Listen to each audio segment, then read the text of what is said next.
जब एक पत्नी ने फैसला लिया तो पति की आंखें खुल गईं। सुमित्रा देवी की शादी को 23 साल बीत चुके थे, लेकिन आज भी उनके हालात जस के तस बने हुए थे।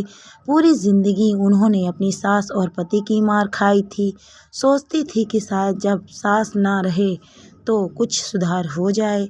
कुछ सालों के बाद सास ससुर इस दुनिया में नहीं थे, लेकिन प्रकाश अभी भी वैसा ही बदतमीज किस्म का इंसान था, जिसके लिए बीवी एक नौकरानी से बढ़कर कुछ नहीं थी। सुमित्रा देवी को समझ आ चुका था कि अब उन्हें पति का सुख तो कभी नहीं मिलेगा। शायद उनका बेटा बड़ा होकर उनकी कद्र करे, तब शायद उनकी ज़िंदगी संवर सके और वह चैन की ज़िंदगी जी पाएँ। इसी तरह ज़िंदगी के 30 साल गुजर चुके थे। बेटे का ब्याह भी हो चुका था। बेटा बहू दोनों इंजीनियर थे। बेटे ने बचपन से ही माँ को घर में काम करने वाली एक जाहिल गंवार औरत के रूप में देखा था। बहू ने जब अपनी सास पिटते देख वह भी समझ गई कि सुमित्रा देवी की घर में क्या औकात है। उसने भी अपनी सारी जिम्मेदारी उनके कंधों पर डाल दी थी। शादी के 3 साल बीत चुके थे। बहू का एक बच्चा भी था। बहू सुबह सुबह नौकरी पर चली जाती थी। बच्चे की देख-रेख, खाना बनाना, कपड़े धोना, झाड़ू पोंछा सब कुछ सुमित्रा देवी को ही करना पड़ता था। घर के काम तो वह पहले से करती आ रही थी और जैसे तैसे कर ही लेती थी, लेकिन एक छोटे बच्चे की परवरिश अब उनसे नहीं हो रही थी, क्योंकि उनकी भी उम्र हो गई थी। सुमित्रा देवी ने यह बात बहू से कही कि बच्चे की देखभाल तुम कर लिया करो, तो बहू को अच्छा नहीं लगा और उसने इसकी शिकायत अपने ससुर जी से की। ससुर जी ने सुमित्रा देवी को बहुत पीटा और कहा, तू तो है ही जाहिल गंवार औरत, तुझे क्या पता तेरी बहू कितनी पढ़ी लिखी है, दिन भर बाहर रहकर मेहनत करती है और कमा कर लाती है, तेरी तरह घर बैठकर ठूसती नहीं रहती। कुछ करना धरना तो है नहीं तुझे, थोड़ी बहुत जिम्मेदारियां तो निभा ले। सुमित्रा देवी ने कहा, मैं उसकी सास हूँ, उसे मुझे पका कर खिलाना चाहिए, ना कि मुझे उसे। याद है तुम्हारी माँ की मैंने कितनी सेवा की है। प्रकाश ने फिर सुमित्रा देवी के ऊपर हाथ उठाया और बोला, हिम्मत कैसे हुई अपनी तुलना मेरी माँ से करने की। बड़ी आई बहू से सेवा करवाने वाली, चल निकल यहाँ से और गलती से भी दोबारा कभी ऐसा सोचना भी मत, नहीं तो एक एक रोटी के लिए तरसा दूंगा। औकात नहीं है तेरी कि खुद के पैसों से रोटी खा लेगी। बहू कनखियों से सुमित्रा देवी की ओर देखते हुए मुस्कुरा रही थी और मन ही मन उन्हें यह एहसास दिला रही थी कि खुद देख लो आपकी क्या औकात है, तो आगे से मुझसे पंगा मत लेना। बेटा भी अपनी पत्नी के साथ ही था, क्योंकि उसके हिसाब से उसकी माँ इसी लायक थी। आज सुमित्रा देवी के आत्मसम्मान को बहुत ठेस लगी थी और उन्होंने अपने जीवन का बहुत बड़ा फैसला कर लिया था। अगले दिन सुबह सुबह सुमित्रा देवी अपना सामान बांध रही थी। यह देखकर प्रकाश ने कहा, अब यह नया नाटक क्या शुरू कर रखा है, यह सामान क्यों बांध रही है तू? सुमित्रा देवी ने कहा, बहुत सहेली तुम लोगों की मनमानी, पूरा जीवन तुम लोगों के चक्कर में खराब कर लिया। अब बुढ़ापे में भी मेरी कोई कदर नहीं। अभी भी मुझसे कोल्हू के बैल की तरह काम लिया जा रहा है। नहीं रहना मुझे यहाँ अब तुम लोगों के साथ। प्रकाश हंसते हुए बोलने लगे, तो इस बुढ़ापे में नौकरी करेगी क्या? जाएगी कहाँ? खाएगी क्या? कुछ सोचा है? सुमित्रा देवी ने कहा, मैंने सब सोच लिया है। तुम अपनी चिंता करो कि तुम्हारा क्या होगा, क्योंकि एक गिलास पानी भी तुम तो अपने हाथ से ले नहीं सकते। अब तुम्हें तुम्हारी औकात पता चलेगी। कहकर सुमित्रा देवी अपना सामान पैक करने लगी।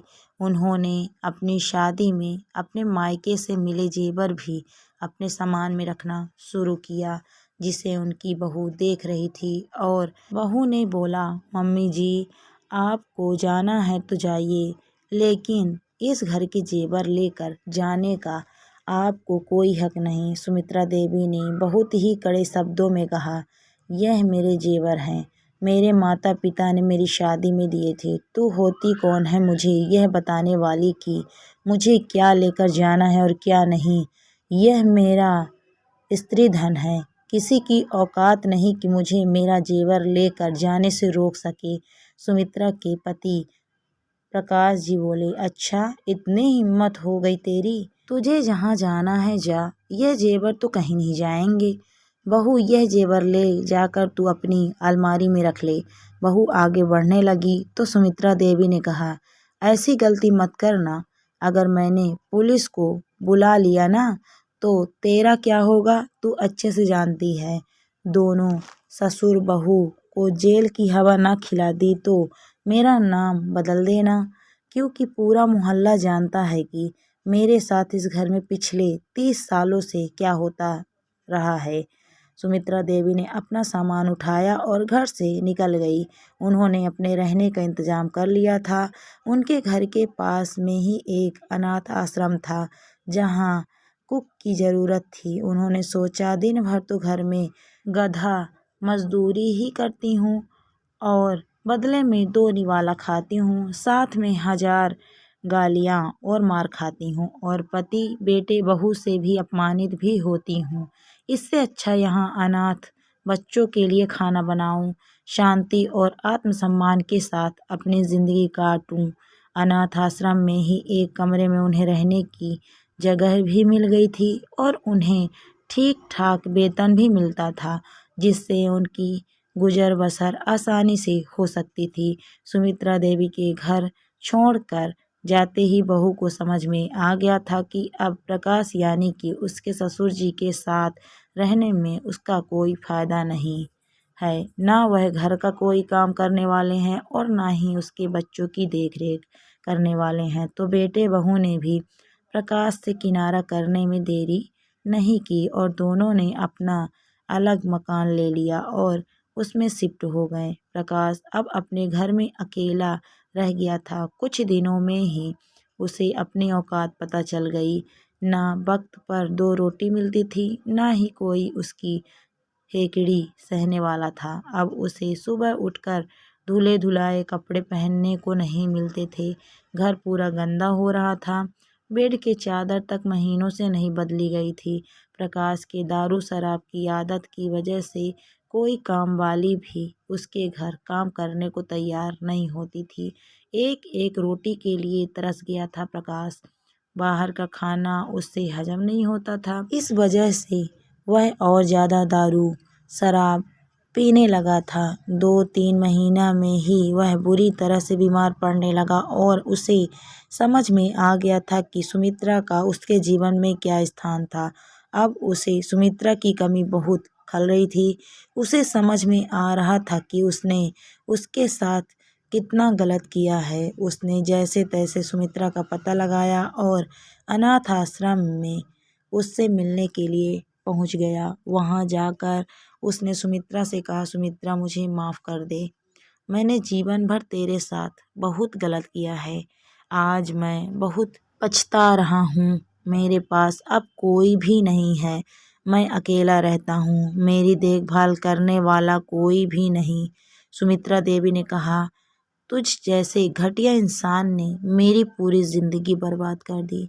मेरा अब इस ज़िंदगी में कोई नहीं है, ना कोई पति, ना कोई बेटा, ना कोई बहू। मुझे किसी से कोई मोह नहीं है। चुपचाप निकल जा यहाँ से।